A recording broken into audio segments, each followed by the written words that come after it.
오늘은 말씀을 시작하면서 제가 문제를 하나 낼 테니까 여러분 맞춰보시기 바랍니다. 이걸 만든 사람은 이걸 원하지 않고 이걸 산 사람도 이게 필요하진 않습니다. 그리고 이게 필요한 사람은 정작 이것이 필요한지도 모릅니다. 이것이 무엇일까요? 이 문제는 브리티시 잡이라고 하는 영화 속에 나오는 문제인데요. 아주 심오한 내용을 담고 있습니다. 여러분 아시겠습니까? 이걸 만든 사람은 이걸 원하지 않고 이걸 산 사람도 이게 필요하진 않습니다. 그리고 이게 필요한 사람은 정작 이것이 필요한지도 모릅니다. 네, 정답은 바로 관입니다. 관. 사람이 죽어서 마지막 장사할 때 사용하는 관. 이 관이 바로 이 문제의 정답입니다.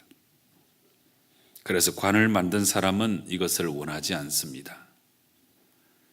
관을 산 사람도 이것이 필요하지는 않습니다. 그러나 이것이 필요한 사람은 정작 이것이 필요한지도 모릅니다. 바로 관이죠. 여러분, 우리는 원하지 않아도 마지막에는 이 관 속에 반드시 들어가게 되고 이것이 필요 없다고 하여도 마지막에는 이것을 꼭 필요로 해서 결국에는 관 속에 들어가서 이 세상과 마지막 작별을 고하게 되는 것입니다. 그래서 성경 히브리서 9장 27절은 한 번 죽는 것은 사람에게 정해진 것이고 그 후에는 심판이 있다고 분명히 말씀하고 있습니다. 그러므로 아무리 요령이 뛰어나도 이 죽음을 피해갈 수는 없는 것이고 아무리 권세가 출중해도 이 죽음을 이길 수는 없는 것이고 아무리 돈이 많아도 죽음을 버리고 생명을 살 수는 없는 것입니다. 바로 이런 의미에서 죽음은 모든 세상 만민 앞에서 공평한 것이고 그래서 그 누구라도 반드시 이 죽음을 맞이할 수밖에 없는 것입니다. 그런데 죽음이 이렇게 엄연한 사실임에도 불구하고 사람들은 이 죽음을 멀리하고 이 죽음을 터부시하고 이 죽음을 내 삶의 중심에서 자꾸만 밖으로 내몰고 있습니다. 죽음을 멀리한다고 하는 것은 이 죽음이 가져다주는 공포의식 때문인데요. 자꾸 의도적으로 죽음을 나의 것이 아닌 양 멀리 있는 것으로 내게는 다가오지 않을 것으로 치부하여서 죽음을 자꾸 멀리하는 것입니다. 죽음을 터부시한다고 하는 것은 죽음이 가져다주는 부정의식 때문인데요. 그러니까 이 죽음 때문에 부정탄다고 생각을 하는 나머지 죽음의 이름조차도 부르기를 싫어하면서 죽음을 터부시하는 것입니다. 그리고 죽음을 내 삶의 중심에서 자꾸 밖으로 내몬다는 것은 죽음을 의도적으로 무시하는 것인데 죽음이 싫어서 마치 죽음이 없는 것처럼 생각하고 그래서 오직 현재의 일에만 매달리는 태도를 말하고 있습니다. 그런데 이렇게 죽음을 멀리하고 죽음을 터부시하고 죽음을 내 삶의 중심에서 자꾸 밖으로 내몰게 되면 오히려 내 삶이 나에게서 멀어지고 내 삶이 흐트러지게 되어 있습니다. 이 말의 의미는 자꾸만 죽음을 멀리하고 죽음을 터부시하고 또 죽음을 잊어버리면 내 삶도 덩달아 잊혀지고 진정한 의미에서의 삶은 살아갈 수가 없게 되는 것입니다. 그러니까 죽음을 죽여버리면 사실은 내가 내 삶을 죽여버리는 것과 똑같은 일이 되고 마는 것입니다. 그러므로 우리는 내 삶 속에서 이 엄연한 현실인 죽음을 결코 버리지 말고 이것을 내 삶으로 가지고 와서 내가 잘 사용해야 하는 것입니다. 이것을 가지고 고민하다가 저는 저 나름대로 한 가지의 개념을 확립하였습니다. 그리고 이름도 붙여보았는데 이것을 가리켜서 죽음의 사용이라고 할 수 있습니다. 죽음의 사용. 그러니까 먼 미래에 찾아올 그 죽음을 지금 현재 나에게로 가지고 와서 그것을 내 삶 속에서 적절하게 잘 사용해야 한다는 것입니다. 그래서 이렇게 죽음을 잘 사용하면 우리에게 유익한 것이 한두 가지가 아닙니다. 죽음을 인식함으로 지금의 나의 삶이 달라질 수가 있고, 죽음을 활용함으로 나태함과 게으름을 다 극복할 수 있습니다. 나아가 죽음을 잘 사용함으로 오히려 우리는 생명의 삶을 살아갈 수 있고, 웰다잉을 통해서 웰빙의 삶을 살아갈 수 있게 되는 것입니다. 오늘 우리가 함께 읽었던 시편 90편의 말씀도 지금까지 말씀드린 이 내용을 우리에게 강력하게 증거해 주고 있습니다. 여러분, 시편은 150편으로 구성되어 있는데 이 가운데 거의 절반에 해당되는 73개의 시편이 다윗이 지은 시편입니다. 그 밖에 아삽의 시편, 고라 자손의 시편들이 많고 또 작자 미상의 시편들도 많이 있습니다. 그런데 오늘 우리가 함께 읽었던 시편 90편은 전체 이 150편의 많은 시편들 가운데 모세가 기록한 유일한 시편입니다. 바로 이런 면에서 시편 90편은 참 독특하고 참으로 귀한 시편이 아닐 수 없습니다. 그러면 모세의 유일한 저작인 이 시편 90편은 어떤 주제로 어떤 내용을 말씀하고 있는 시편일까요? 먼저 이 시편 90편은 주전 1445년경 가데스 바네아 반역 사건 직후에 기록된 것으로 보고 있습니다.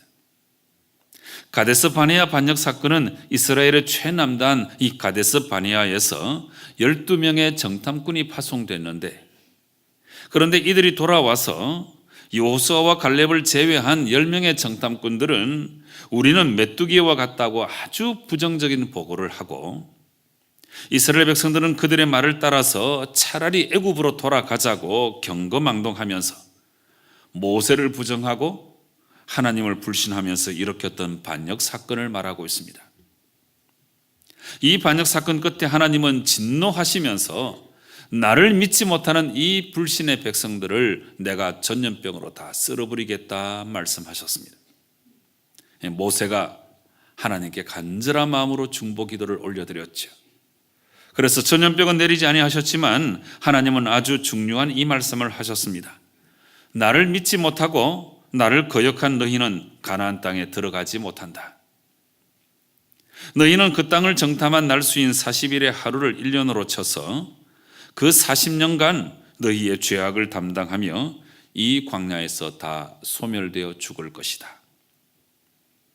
그래서 이 말씀을 따라서 출애굽 제1세대는 아무도 가나안 땅에 들어가지 못하였고, 오직 여호수아와 갈렙만이 출애굽 제2세대를 이끌고 가나안 땅에 들어간 것입니다. 여러분, 이것이 바로 가데스 바네아 반역 사건이고 시편 90편은 바로 이 사건을 배경으로 기록한 모세의 유일한 시편입니다. 그래서 이런 내용을 배경으로 하면서 시편 90편은 죄와 질고로 점철된 삶을 살다가 마침내 흙으로 돌아가는 인생의 유한성과 또 연약성과 무상함을 잘 표현하고 있습니다. 그래서 이렇게 하나님을 떠나서 혹은 하나님을 거역하다가 멸망받는 인생이 되지 말고 진실로 하나님을 잘 믿고 하나님만을 신뢰하며 살아가서 정말 너희들은 절대로 허무하지 않는 인생을 살아가라고 강력하게 촉구하고 있습니다. 다시 말하면 우리가 인간의 절망을 다 이겨내고 영원성과 완전성을 얻어서 구원에 이르려고 하면 자존자이시고 창조주이시고 우리의 모든 삶을 섭리하시는 하나님만을 믿고 의지하는 길밖에 없다 하는 사실을 분명히 알려주고 있는 것입니다. 그래서 이 시편 90편은 직접적으로는 그 전반에 걸쳐서 어둡고도 엄숙한 분위기가 감돌고 있지만, 그러나 그 이면에는 오직 여호와 하나님의 은혜로 비춰지는 궁극적인 소망을 아름답게 노래하고 있습니다. 그러면 이런 전반적인 이해를 가지고 이제 시편 90편의 내용 속으로 들어가 보도록 하겠습니다. 시편 90편은 크게 둘로 나눌 수가 있는데, 먼저 전반부 1절부터 12절까지는 영원하신 하나님과 아침에 돋는 풀과 같이 순간에 불과한 인생을 아주 극명하게 대조하고 있습니다. 이런 이해를 가지고 1절과 2절 말씀 보시기 바랍니다. 주여 주는 대대의 우리의 거처가 되셨나이다. 산이 생기기 전 땅과 세계도 주께서 조성하시기 전 곧 영원부터 영원까지 주는 하나님이시니이다. 여러분, 이 말씀들은 우리 하나님은 영원하신 하나님이시고 천지 만물을 조성하기 전부터 계셨고 바로 이분이 천지 만물을 만드셨다. 이 사실을 분명히 알려주고 있습니다. 그리고 이어지는 말씀들은 아주 대조적으로 우리 인간들의 삶이 얼마나 유한하고 얼마나 한계가 있는 존재인지 잘 알려주고 있습니다. 3절에서는 인간은 티끌과 같은 존재라고 말씀하고 있고 4절에서는 인생이 밤의 한순간에 불과하다 말씀하고 있습니다. 그리고 5절에서는 인간이 아침에 잠깐 돋는 풀과 같은 존재이고 아침에는 꽃이 피어 자라지만 저녁이 되면 금방 시들어 버리는 존재가 바로 인간이다. 이 말씀을 하고 있습니다.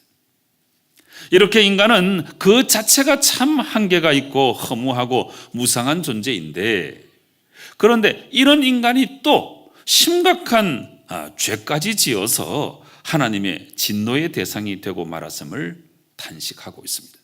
7절에 인간은 하나님의 노에 소멸되며 주의 분내심에 놀란다고 말씀하고 있습니다. 이것은 이 시의 배경이 되고 있는 가데스 바네아 반역 사건을 염두에 두고 하신 말씀이죠.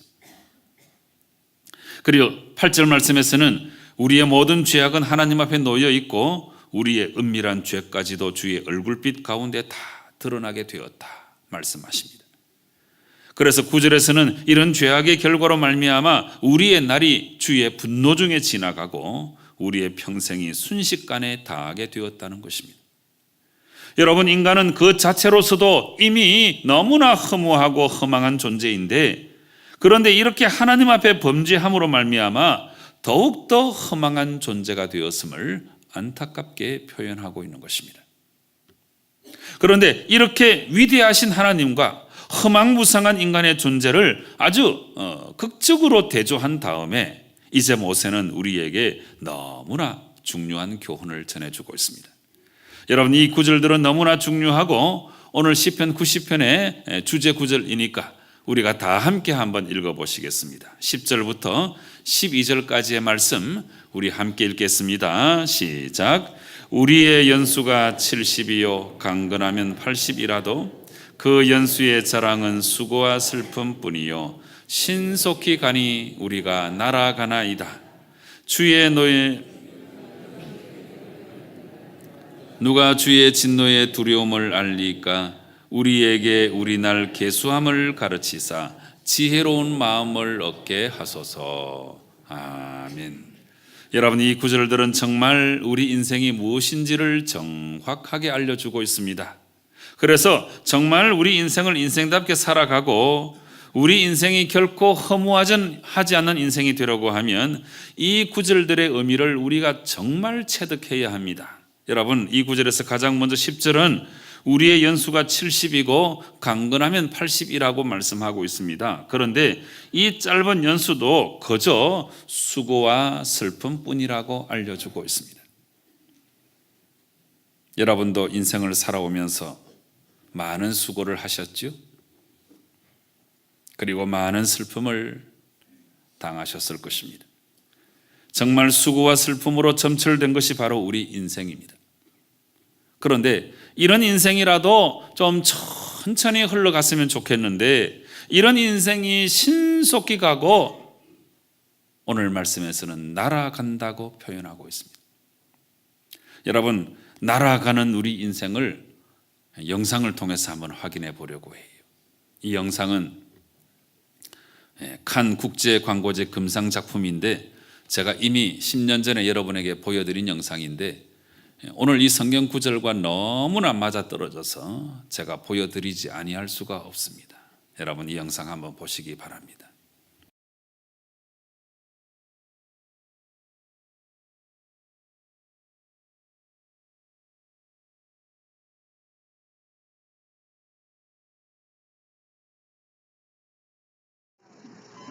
태어남은 곧 죽음을 향한 질주를 시작하는 것.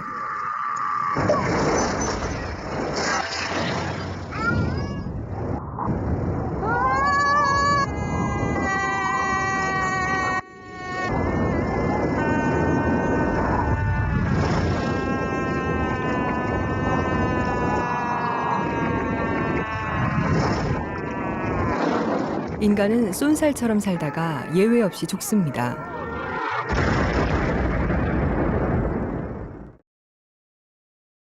네, 우리 인생이 날아가는 인생이죠. 네, 한 번 더 보실래요? 오늘 본문에 나오는 대로 우리가 신속히 가니 날아간다는 이 사실을 너무나 정확하게 알려주는 영상입니다. 그래서 우리 인생이 이렇게 신속히 가고 날아가는 인생이기 때문에, 그렇기 때문에 이제 우리가 어떻게 해야 되는가 하는 것에 대해서 11절과 12절 말씀이 잘 알려주고 있습니다. 먼저 11절에서는 우리 인생을 다 살고 난 다음에는 내가 산 인생에 대해서, 특별히 우리의 죄악의 모습에 대해서 우리 하나님 반드시 심판하시니까 그 노여움의 능력, 그 진노의 두려움을 지금 반드시 알아야 한다는 것입니다. 사랑하는 성도 여러분, 히브리서 9장 27절 말씀처럼 한 번 죽는 것은 사람에게 정해진 것이고 그 후에는 심판이 있습니다. 그러므로 11절 말씀의 교훈을 마음 깊이 새겨서 주의 진노하심에 멸망당하지 않도록 내 남은 인생을 살아가는 동안에 그저 예수님 잘 믿으시고 하나님 제1주의로 살아가시고 믿은 대로 착하고 바르고 의롭게 살아가서 우리 하나님의 진노하심을 면하고 온전히 구원받는 성도 여러분 꼭 되시기를 바랍니다. 그리고 또 한 가지, 우리 인생이 신속히 날아가는 인생이기 때문에 우리가 어떻게 해야 되는가 하는 것에 대해서 12절 말씀도 너무나 귀한 교훈을 전해주고 있습니다. 우리에게 우리 날 계수함을 가르치사 지혜로운 마음을 얻게 하소서. 여러분, 여기서 우리 날을 계수한다는 것은 우리 인생의 날수를 한번 세어보아야 된다 하는 뜻입니다. 그래서 자기 인생의 날수를 세어본다는 것은 우리 인생의 무상함, 인생의 허무함, 인생의 불확실성을 분명히 깨닫고 항상 이 죽음의 때를 의식하며 살아가는 것을 말씀하고 있습니다. 저는 참 다행스럽게도 20대 후반 신학대학원을 다닐 때에 이 말씀을 그대로 실천해 본 적이 있었습니다. 그때 제가 이런저런 책들을 많이 읽었는데 한 번은 일제강점기 우리 민족의 선각자 김교신 선생님의 전집을 읽게 되었습니다. 김교신 선생은 1930년대와 40년대에 함석근 선생과 더불어서 민족을 깨우기 위해서 살신성인한 분이고, 특히 성서조선이라고 하는 잡지를 간행해서 온 조선 팔도에 하나님 말씀의 물결이 넘실대기를 간절히 소망했던 우리 민족의 선각자입니다. 그런데 이렇게 훌륭한 김교신 선생의 글들을 읽는데 어느 한 부분에서 이 김교신 선생의 일기문이 나와 있었어요. 그런데 한 가지 아주 독특한 장면을 보게 되었습니다. 그것이 무엇이냐 하면 김교신 선생이 일기를 적을 때에 맨 윗부분에 이제 날짜를 적잖아요. 1938년 10월 24일 이렇게 적지를 않고 나의 13,522일째 이렇게 적어놨어요. 이 모습이 너무나 인상적이어서 그래서 나도 지금까지 나의 살아온 인생의 날수를 한번 계산해보자 그렇게 생각이 들었습니다. 그래서 지금 만으로 내가 26년째 살고 있으니까 25년 곱하기 365하고 거기에다가 끝다리 붙은 거 몇십 일 더하니까 9,200 몇십 일밖에 안 되는 거예요. 깜짝 놀랐습니다. 멘붕이 왔어요. 내가 꽤나 긴 시간을 살아온 것 같은데 아직도 만날을 살지 못했구나. 그래서 그 순간 갑자기 오늘 본문의 말씀, 이 시편 90편 12절의 말씀이 생각이 난 거죠. 우리의 연수가 70이고 강건하면 80이라고 그랬으니까 우리 인생의 날수도 한번 계산해 보자. 그래서 70년 곱하기 365일 했더니 25,550일밖에 안 되는 거예요. 깜짝 놀랐어요. 멘붕이 왔어요. 그러면 80년 살면은 얼마가 되는가? 365 곱하기 80 했더니 29,200일밖에 되지 않은 거예요. 정말 놀랐습니다. 충격적으로 부딪혀 왔습니다. 아, 우리 인생의 날수가 3만 날이 되지를 못하는구나. 이때 깨달았습니다. 여러분, 이게 바로 우리 인생입니다. 그래서 모세는 이렇게도 짧고 이렇게도 덧없는 인생의 날수를 확실히 계산해보고, 그래서 종말에 대한 경각심을 갖고 살도록 촉구하면서 이 시편 90편의 말씀을 우리에게 들려주는 것입니다. 그러니까 오늘 본문의 말씀은 특별히 이 12절 말씀에서 모세는 우리에게 우리 날 계수함을 가르쳐 달라고 강구하였고, 이렇게 계산해보고 우리 인생의 덧없음을 기억하는 것이 이게 정말 지혜로운 마음이라고 알려주고 있습니다. 바로 이런 의미에서 우리 인생의 최대의 지혜는 우리 인생의 날수를 계산해 보는 거예요. 그래서 인생이 얼마나 빨리 지나가는지, 우리에게 남아있는 인생이 얼마나 소중한지 이걸 자각하고 깨달아야 한다는 것입니다. 여러분, 오늘 집에 돌아가셔서 이 12절 말씀처럼 내 인생의 날수를 계산해 보시기 바랍니다. 얼마나 살아왔는지, 앞으로 얼마나 더 살 수 있을지 한번 가늠해 보시기 바랍니다. 계산해 보시면 참 큰 깨달음이 오실 거예요. 이게 인생 최대의 지혜니까 이걸 깨달으시고 내 남은 인생을 내가 어떻게 살아야 할지, 앞으로 살아가는데 가장 소중한 것이 무엇인지 이걸 이제 분명히 깨닫고, 그래서 우리 삶을 고치고 또 수정하고, 욕심은 좀 죽이고 흐트러진 관계를 좀 바로잡고 우리의 삶을 정돈해서 새롭게 살아야 하는 것입니다. 여러분, 이제 이런 내용에 대해서는 특별히 오늘 또 이 시편 90편의 두 번째 문단이 우리의 이 결심 부분을 잘 알려주고 있어요. 조금 전에 시편 90편은 크게 둘로 나눌 수가 있는데, 이 전반부는 1절부터 12절까지 하나님과 유한한 인생의 그 극한 대조를 통해서 우리에게 깨달음을 주셨는데, 그런데 이제 13절부터 마지막 17절까지 이 두 번째 문단에서는 이렇게 유한하고 연약하고 범죄할 수밖에 없는 인간들은 오직 하나님만을 의지하고 살 수밖에 없음을 잘 알려주고 있습니다. 13절에서는 여호와께서 돌아오시고 우리를 불쌍히 여겨달라고 기도하고 있습니다. 14절과 15절에서는 우리 일생의 기쁨과 즐거움은 오직 하나님 밖에는 없다 고백하고 있어요.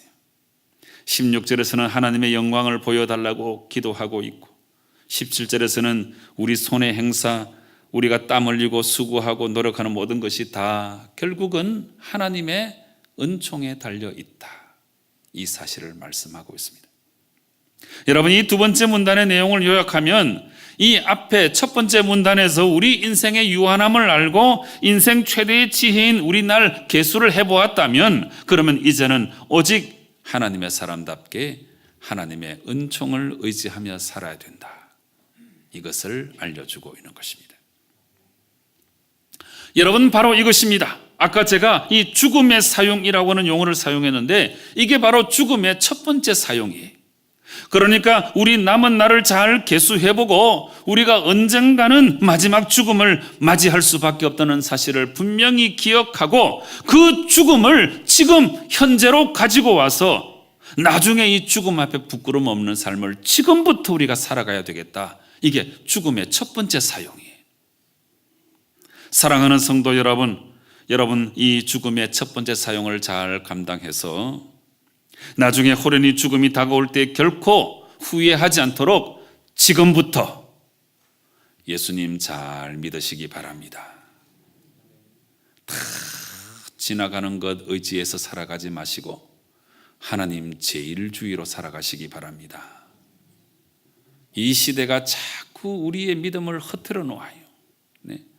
물신주의, 세속주의의 도전이 거셉니다. 그런데 절대로 배교하지 말고 여러분의 믿음을 잘 지켜나가시기를 바랍니다. 나아가서 나중에 절대로 후회하지 않도록 가까이 있는 가족들을 사랑하시고 이웃들 사랑해내시고 또 하나님 우리에게 일을 맡겨주실 때에 충성하세요. 나중에 죽음의 순간이 다가오면 하고 싶어도 할 수 없어요. 네. 오늘 안수집사회 총회하지요? 조금 있으면 남녀성교회 총회하지요? 안 하겠다고 빼지 마세요. 네. 해야 할 때 하세요. 해야 할 때. 네. 나중에 하고 싶어도 하지 못하는 때가 온다니까요. 제 말이 우스워요? 걷고 싶어도 걷지 못하는 때가 온다니까요. 손을 내밀고 싶어도 손을 내밀지 못하는 때가 온다니까요. 하나님께서 너 이것 좀 하라고 하실 때 하세요. 죽음의 첫 번째 사용입니다. 그 다음에 죽음의 두 번째 사용은 우리가 언젠가는 죽겠지요? 그런데 그 죽음, 그 너머까지 우리가 이 죽음을 갖고 갈 필요가 있어요. 조금 전에 죽음의 사용 첫 번째는 이 죽음을 현재로 가져왔잖아요. 그런데 이 죽음을 이제 그 너머로 가지고 가서 죽은 다음에 이제 천국에서 우리가 다 깨어날 텐데, 근데 만약에 그 천국에 여러분의 삶이 없다면 어떡하시겠어요? 절망입니다. 절망. 천국이 있다는 것은 믿으시죠? 그런데 그 천국, 이 죽음 그 너머에 있는 천국의 그 현장에 내가 없다면, 이걸 한번 생각해 보시고 이 죽음의 사용 두 번째를 잘 활용해서 지금부터 정말 예수님 잘 믿어야 돼요. 예수님 말씀에 잘 순종하시고 하나님 제일주의로 살아가시고 다른 사람 해코지하지 마시고 착하고 바르고 의롭게 그렇게 살아가셔야 돼요. 이 죽음의 두 번째 사용입니다. 아프리카에는 뱀잡이술이라고 하는 이름을 가진 아주 특이한 새가 있습니다. 이 뱀잡이수리는 맹금류 독수리과의 일종인데 눈매가 아주 사납고 성질이 대단히 무섭습니다. 이름에서도 알 수 있듯이 이 새는 주로 뱀을 잡아먹고 삽니다. 공중을 높이 날아다니다가 뱀을 발견하면 쏜살같이 하강해서 뱀을 낚아채는 거지. 그런데 이 새가 땅에 내려와서 먹이를 먹고 있는 도중에 사자의 습격을 받게 되면 이 뱀잡이 수리는 날아오르지를 못하고 두 발로 막 도망을 가는 거예요. 자기가 날 수 있다는 것을 순간적으로 잃어버려서 그렇다고 그래요. 네. 이렇게 날짐승이 연약한 두 발로 뛰어가다가 얼마나 갈 수 있겠어요? 대부분의 사자에게 잡혀 죽어버리고 마는 거지. 날짐승이 길짐승한테 먹히는 거예요. 그런데 여러분, 오늘 이 뱀잡이 수리와 같은 모습을 지금 우리가 갖고 있는 것은 아닌지 깊이 돌아보셔야 돼요. 주일날 교회에 와서는 기쁨으로 예배를 드리지만 주일이 끝나고 월요일부터 세상 속에 살아갈 때는 내가 그리스도인인 것을 까맣게 잊어버리고 살아가는 거지. 그리고 이 사실을 우리의 이 궁극적인 문제에 적용시켜 보아야 돼. 이게 이제 죽음의 사용이라고 말씀드렸잖아요. 우리 죽습니다. 언젠가는 죽어요. 엄연한 현실입니다. 이 실존적인 문제. 그 죽음을 지금 이 나의 현장으로 가지고 와서 죽음의 의미를 되새기고 죽음 앞에 부끄러움이 없도록 지금부터 잘 살아가셔야 돼요. 죽음의 두 번째 사용도 해야 돼요. 죽음 그 너머에 천국이 있는데 그 천국에서 여러분 발견되지 않는다면 절망입니다. 절망. 사랑하는 성도 여러분, 뱀잡이 수리처럼 자기가 날아오를 수 있다는 사실을 까맣게 잊어버리고 사자에게 잡아먹히는 이런 인생을 절대로 살지 말고 죽음을 잘 사용하고 활용해서 지금부터 결단하고 무엇보다 예수님 잘 믿고 착하고 바르고 의롭게 사시고 교회 봉사 많이 하시고 충성 많이 하시고 불쌍한 사람들을 많이 돕고 그래서 후회 없는 삶을 살아가는 성도 여러분 꼭 되시기를 주님 이름으로 축원합니다. 기도하시겠습니다. 아버지 하나님 감사합니다. 너무나 감사합니다. 우리를 사랑해 주시고 우리에게 우리날 계수함의 지혜를 오늘 허락해 주시니 너무너무 감사합니다. 인생 최고 최대의 지혜 우리가 잘 활용해서 죽음을 잘 사용하게 도와주시고 여기로 가져와서 새롭게 결단하고 저기로 가져가서 하나님 나라에서 내가 깨어나지 않으면 어떡할까 생각해보고 예수님 잘 믿고 착하고 바르고 의롭게 살다가 저 천국에 이르는 저희들 되게 역사하여 주시옵소서. 예수님의 이름으로 기도드리옵나이다. 아멘.